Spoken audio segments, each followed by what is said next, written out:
Welcome to That's Wild Podcast, the podcast that explores the amazing natural world that surrounds us and astounds us. I'm your MC, Dustin Bean, and our hosts, Susan Altrui and Joy Matlock, will share insights and mind-blowing facts that will leave you saying, "That's wild." It's all about inspiring you, the listener, to value and conserve our natural world. That's Wild is brought to you by the Arkansas Zoological Foundation and produced by the Little Rock Zoo. So with that, let's get wild. All right, thank you to our MC and cruise director and host, Mr. Dustin Bean, for that fantastic introduction. So I was thinking to myself, what makes us qualified to have a podcast? What indeed? Well, we both work at a zoo, which does make us qualified to have a podcast. Okay. So there is that. Okay. We have that qualification to talk about animals, which we're going to do a lot of during this podcast for our wonderful listeners. But honestly, there's no reason for us to have a podcast. Oh. Let's just be really honest about that. Surely you just. Here's the thing.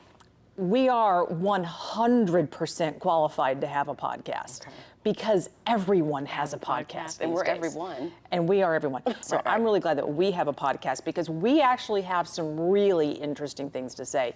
And we're going to have a lot of really interesting things to say on this podcast. So I'm glad we're here to launch our first podcast of That's Wild because it is wild that we've now got our own podcast, Joy. I couldn't agree more. Yeah. I couldn't agree more. Yeah. So, I've been at the zoo 3 years and everything I've learned on my job, I've learned at my job. Yep. And most of that has been about the animals. And everything that I have learned has been amazing. And some of it has been wild. So I think it's perfect that that's the name of our show. Wild. Because everything from gestation periods to how we pick animals to become parents is amazing. So why not have a podcast to talk about it? Right. That's wild because it's wild what we do, the conservation work we do with animals, the work that we're doing to save species. It's wild. We've got a really, really interesting show today. We do. Now, you know what? It's spooky season. One of my favorite times of the year. Oh, really? It is. Okay. Why's that? Well, I love Halloween because it means we get to be dressed up. Okay. We get to be someone else. Okay. And it's also interesting, too, because we get to showcase some of our more frightening animals. But we also get to educate people about those animals. Okay. And what I love about this is that we have a lot of animals that, people are often scared of, but we get to educate people why they're so great. Absolutely. And I think that's part of the missions of a zoo, is to make sure that animals not only are taken care of, the zoos that are, the animals that are part of our collection, but also to make sure that people walk away knowing about the animal and appreciating it. For instance, in my own personal life, I did not like reptiles. I mean, a snake was great at a distance. At a distance. But now that I have understood that snakes have a great part of our ecosystem and that they have a really great piece that they do to keep us safe and maybe take care of predators or things like that, I appreciate them on a new level. And in fact, I can even say there's some reptiles I like. What reptiles do you like now? So I have to tell you, I have a friend that we may meet a little bit later. I think we are going to meet her, Hannah, who has exposed me to the bearded dragon. Okay. We have a bearded dragon at the zoo named Steve. Oh, wait, Steve the bearded dragon? Steve the bearded dragon. Okay. And I happen to love bearded dragons, and I've actually started to talk to my husband and try to maybe cajole him into maybe one day owning one. I don't think I have him there yet, but maybe one day. Okay. And I like iguanas, which is new, and also red tegus. So those are my 3 new reptile friends, I have to say. For spooky season, do you ever dress up? I have a go-to dress up outfit. Oh. It is a graduation dress that I wore from high school. Yes, but it's not just a typical. I went to an all-girls school where we wear all white dresses, so it's a completely white dress. Wow. Has a little bit of a flow to it. A flow. And and I wear a crown, and I have a little Wait, I'm sorry, wait. You wore a crown not for the to your graduation. graduation? No, not for the graduation. I wear that as part of the costume. The costume, no. There was Yeah, for the costume, I had the crown and the wand. What color was this dress? It's white, completely white. Wait, are you a princess for Halloween? How did you know? Yes, Joy is a princess. So I'm always a princess for Halloween. Back to the podcast and what we're talking about today, which is we're talking all about the terrorizing animals that are out there and the horrific things that some of them do, but also the great things they do for the environment. For sure. I love that about spooky season. I want to dive right into a very interesting topic we're going to talk about, which is Aliens, the movie. Let's take it on back. Miss Sigourney Weaver. Yeah. And I want to talk about the fact that what's so brilliant about that movie is that the alien themselves, the aliens that are in that, were inspired by some really interesting real life similarities of animals that are out there. Yes. And the parasitic behaviors of some deep sea amphipods that we have in the real world that lays its eggs inside the bodies of other organisms. How about that? And so we've got some really interesting things happening there. That's a brilliant movie for a lot of reasons. First of all, yes. And did you know that it has become one of the most popular science fiction movies of all time? I did not know that. Yeah, I was just reading about this. That it is in the annals with a lot of other very popular science fiction films. That was the first of its kind, I think. One of the in first of 80s. its kinds. I also just read too that the character of Ripley, which Sigourney Weaver played, was originally going to be cast as a male. Wow. How about that? But then they said, no, let's cast it as a female. So think Okay. about how different that movie would have been For sure. if it had been casted as a male versus a female. So I think that's pretty interesting. But the creatures that are in that movie, the aliens themselves, were inspired by real life life creatures that we animals. have here on Earth and some of Amazing. the parasitic behaviors that we have that are here on Earth. And they're also kind of very close in appearance to the Arctic sea spiders that we have here on Earth, which I think is fascinating, right? So I love that, absolutely love that. I don't know if our producers have the ability for those that are watching in person to show some pictures of that, but that's amazing that we're able to show some of those pictures and see some of that. For those that are listening on the podcast, Google Arctic sea spider and check that out because it's an actual inspiration for that film. When's the last time you watched Aliens? Ooh, man. I was probably in high school, which Right. of course was yesterday. But okay, that was yesterday for me too, right? Yeah. And it was But not that long But ago, I remember right? being terrified. That Yes, scene where yes. they're trying to help one of their shipmates that's sick on the table. Yep. And the alien comes out of the chest. Yes. That is, I mean, that scarred a lot of Gen Xers. I mean, I think yes. plenty of us are still having nightmares about that today, for sure. And what's interesting about it too is that in several places, the men on the ship don't listen to the one female on the ship. Who knew what she was talking about, right? And in the end, the female is the only one who survives. And at the end, it's Ripley and Jones. You remember who Jones is? Jones, her cat. The cat. I remember too very clearly when they blasted off from that capsule, and then that alien was still holding on. yes. Remember that? Oh, that's that old school movie making when you think they're safe, but they're not they're really not safe, safe, and there's yeah. like one more piece of it where they got to fight one more time, and you think, oh my gosh, are they gonna die? Is the cat gonna die? Nope, they got to fight one more right, time, right. and then she blasts the alien off into space, and they're safe, and then she and Riley are safe, and then Ripley and Jones are still safe. Thank goodness. Oh my gosh. Yeah. Oh, I think that movie was probably it just got my heart rate up thinking about it. Oh, so glad you're all right, Ripley.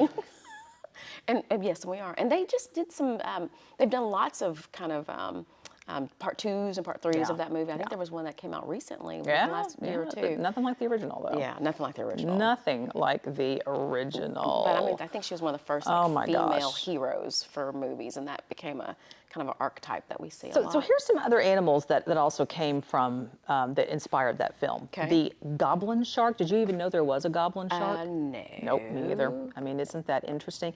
It has extendable jaws and sharp teeth. How about that? Huh. Yeah. Because it's not bad enough that they have the big teeth that they have already. Yeah, no, they have to come closer to you with their jaws. It has to extend out even Right. farther. Okay. It's not enough. Okay. Right, we have to extend out even farther. Even further. Right, even farther. Yep. Also, there's the parasitoid wasp, which lays eggs inside other creatures. Yummy. With larvae that later burst outside of the host's body. That's convenient. Yeah. Yummy. Yeah, you think you're meeting Doesn't a new that sound friend and they're great? laying eggs inside you. That's not good. I think you found a new friend. And no, Nope. they're just using you. Those are what we call a chest burster in burster. the animal kingdom. It's lovely. Isn't that just so wonderful? There is also a tongue-eating louse in our world. This animal, looking at our notes here, it replaces the tongue of its predator or its prey with its own self, so that as the animal's eating new things, it's getting that food for itself. Ugh. That's disgusting. That's just horrific. But it's also kind of clever. Oh, yeah, it is clever. It is definitely clever. I'll give it that. It is definitely clever. Because it doesn't have to end up doing all the work. It just sits there as the new food there comes. Is that. I mean, that's quite an adaptation when you think about it. Yeah, it like, is. I mean, I'm not having to do near as much work when that's the case. Yeah, no, I could just, eat the tongue and move on. Just eat part of my friend and, goodbye. And there you go. Yeah. So my clever, gosh. gross, all the things. Oh my goodness. But again, we say these things are gross, and to us as humans, they are. Right. But for Right. these animals, these are ways, you use the word adaptation. Yep. It's how they've adapted over the years of evolution to, Yep. continue to be part of the life cycle. Right, of survive these in their environment. Yeah, Right, of these that's ecosystems. what they do. And that's what we're doing at the zoo, is trying to Yes. teach these little things to people so that, we can consider it gross because that's not how we get our food as humans. Right, But right. that's how that animal is That's right. existing in the wild. That's right, that's and what the world how we is. can come to appreciate it too. That's right. That's Yeah. right. Yes. Yes. There's beauty in the horror. There's beauty in the horror. That's a good tagline. Right. And there's a lot of people that find beauty in horror. I mean, look at how many people love Halloween. So, It's true. Yeah. Now, that. we talked about what I do typically for a Halloween costume. What do you do? I am so You're so glad. glad that you brought that up.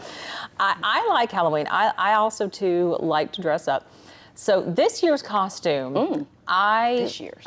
this year's costume. So I found I'm going to go as, I think anyways, because I may have to switch Right, based you've on got some time. recent current events. Got time. I'm going to go as J-Lo.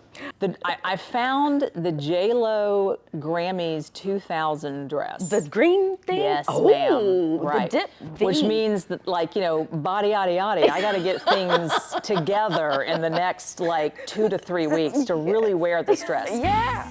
Back to the animals and the murderous animals that we're talking about That we today. appreciate because of their role in the ecosystem. Yes. Yeah, so, but we have one more animal to talk about, which is the shrew, which is venomous, another murderous animal, terrifying, another one to talk about for the Halloween season. Okay. For spooky season. Spooky season. The shrew is one that will use venom to paralyze its victims, drag them to its home.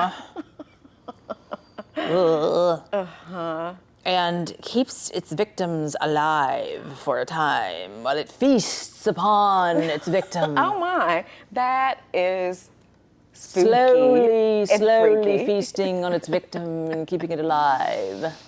That's mean, actually. I mean, it's just mean. Why don't you just off the animal? I know. But it likes the fresh meat. Maybe that's what it is. And it also does prey hoarding too. It just gets more and more victims. Well, you never know, you can have friends over. You need to have food for your friends. You want to have a little gathering. You need to have A gathering, if you will. Come over for dinner. Yes. We'd love for you to come over for dinner. That's Yeah. what the shrew says. Come over for dinner. You never know. You just never know. He's a planner. It's a planner. Planning ahead for dinner. Exactly. Oh, I love it. You know, I was listening to something the other day, and it said, you know, to us it sounds cruel, but this is just the adaptation the animal has made to survive. So this is survival. Again, exactly. So I mean, Jeffrey Dahmer would say the same thing. It's just survival. It's what you Just do. to hoard people and eat them. Well, maybe not. You know, survival. Well, speaking of survival, yes. Speaking of horrific animals that also do great things for our environment, we're going to bring on our special guest. Oh. Coming up in our next segment, we have Hannah Baker. She's a curator at Little Rock Zoo, and she has a special guest, which I'll let her introduce to you. So Hannah, thank you for joining us on That's Wild. That's wild.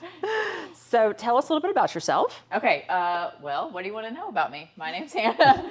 I'm the ambassador animal curator at the zoo. I've been at the zoo for about 13 years, which is amazing. I never thought I didn't plan on working at a zoo. I just kind of fell into it while I was in school, and I love it because I get to teach people like you guys about all these animals. That's amazing, and we love that. And we also love that you give us the opportunity to learn about animals that we might be a little bit scared of and might need to learn a little bit more about them. So we appreciate them, like our friend that we have here. So tell us a little bit about our very special guest we have today. I'd love to. You guys have both known me long enough to know I love talking about animals that not everybody loves right when they look at them, because conservation is not just for the cute and cuddly. So I brought Buzz. Buzz, and she's moving right now, right on cue. Buzz is a Chilean rose-haired tarantula. So looking at her, do you guys see why she might be called rose-hair? Do you see anything at all? She is kind of pink. Yep. So they've got kind of a pink hue to their hair. Okay. These guys are native to Chile, Argentina, and Bolivia. So not in the United States. They live in South America. But arachnophobia, speaking of scary animals, arachnids are something that scares a lot of people. That's one of the biggest fears around. So we brought her to maybe dispel some of those fears. I hope so. Yeah. So why are they important to the environment? What do they do? Okay, so these guys are super cool. A lot of the animals you talked about live in very extreme environments. So I wanted to start there because some of these crazy adaptations that look really wild and are really wild are because they live in really harsh environments. So, like, and I know I'm kind of going off on a tangent here, but you know I could talk about animals all day. Oh, we do. So, like your goblin shark has that really long nose. He lives in deep, dark ocean environment, so they need extra sensory organs so that they can detect prey because they have to be able to find prey. These guys also have sensory organs. So this tarantula is covered in little hairs. They're not actually hairs like we have, but they do use them for several things. One of the things is sensing vibration, so that's how they can find their prey. Do you have any idea what else they can do with their hairs? Like, say, for defense? Oh, I'm scared. I'm scared Reject to ask. them. Yes. No. You are so good. That's wild. It is. That's wild. So no. not all tarantulas No. can do this, but this one can. No. Wow. Will she do that today? She should not. Okay. Hopefully, if we keep her happy. Okay. Okay. They will use their little back legs, flick their hairs, and their hairs are really irritating.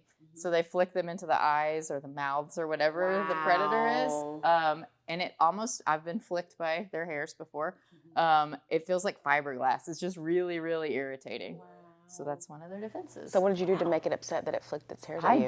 I didn't do anything to make her upset. Actually, I don't remember. It was a long time ago. I might have just touched her and gotten some on me. But to answer your question, what did these guys do for the environment?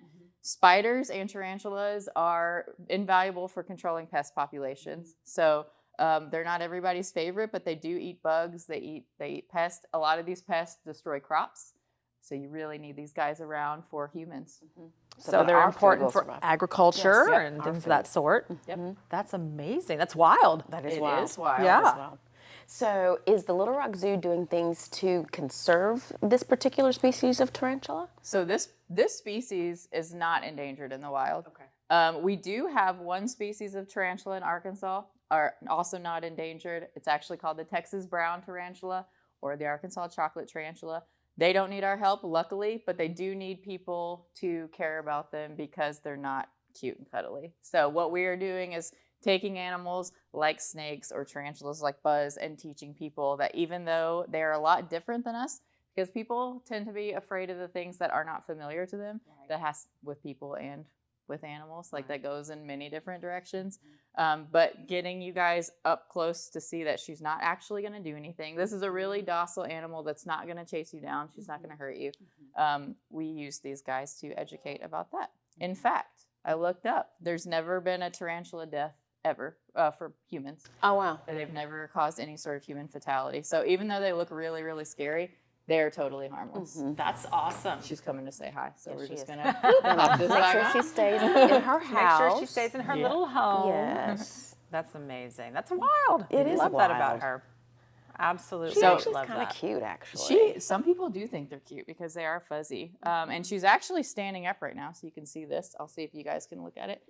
See her fangs? Oh, yes. Okay, so Turn her around this way. So there you go. describe the fangs to us and what the fangs are like. All right, so true spiders have fangs that go side to side, like this, kind of like pinchers. Tarantulas' fangs go up and down, so they're not actually true So is it spiders. like Dracula fangs? Sure, yes, it is just like Dracula.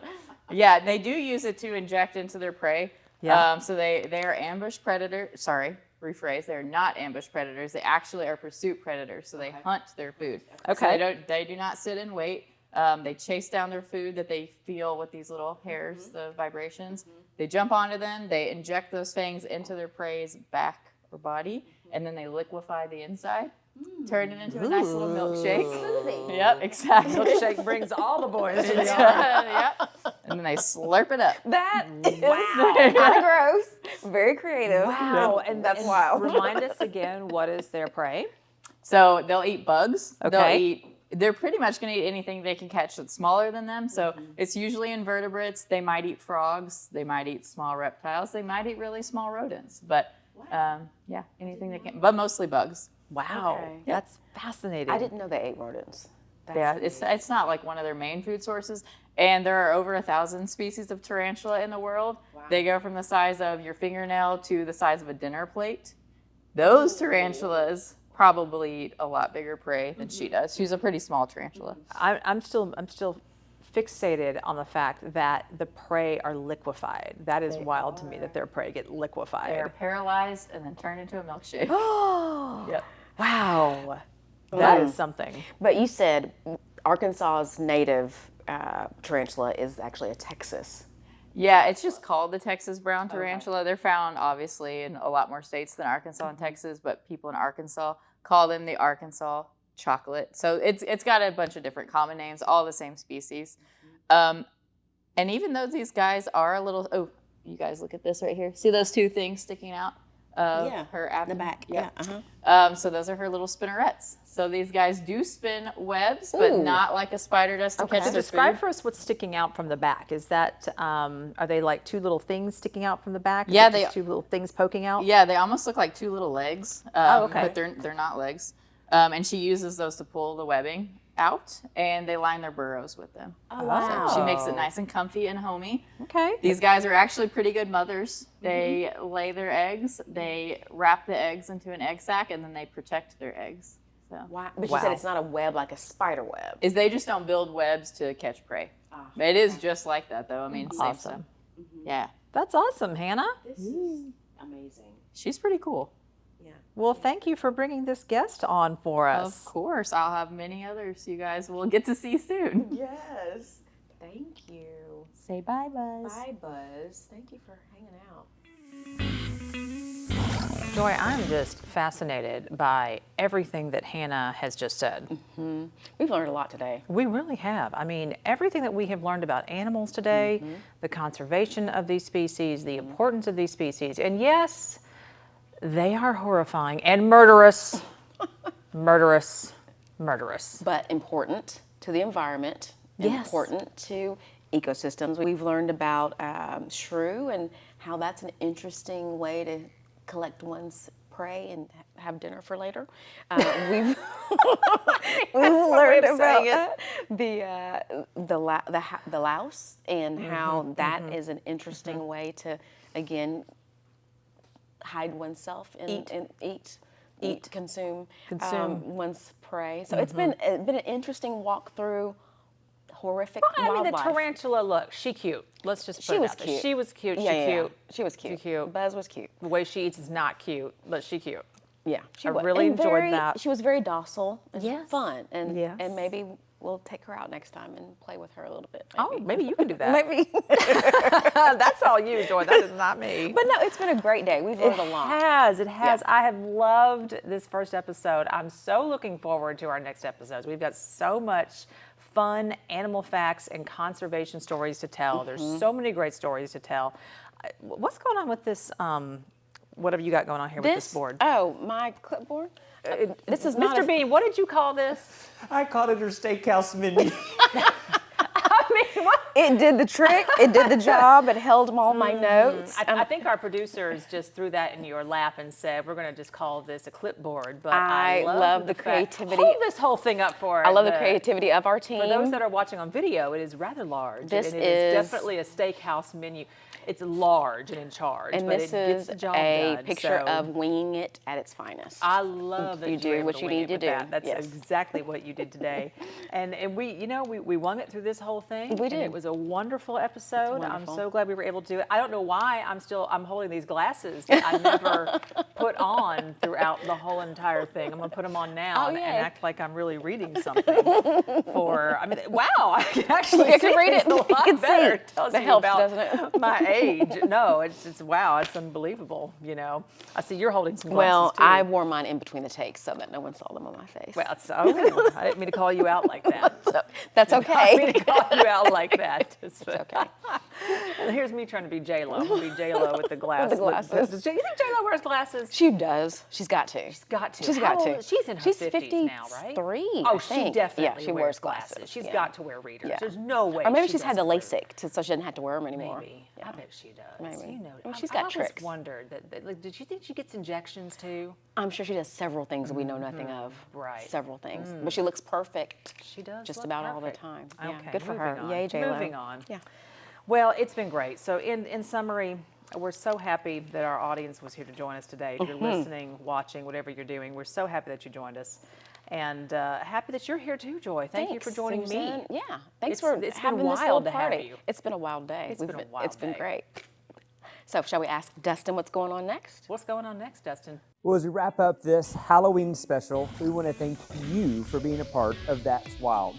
Thanks again to the Arkansas Zoological Foundation for supporting That's Wild, and to you, our listener. You can make a difference in wildlife every day. Subscribe for more, leave us a comment, share with your friends. Let's keep exploring the wonders of nature together. Stay tuned for our next episode where we will explore the world of drama queens and wildlife. Thanks so much for joining us for today's episode, and we'll see you next time.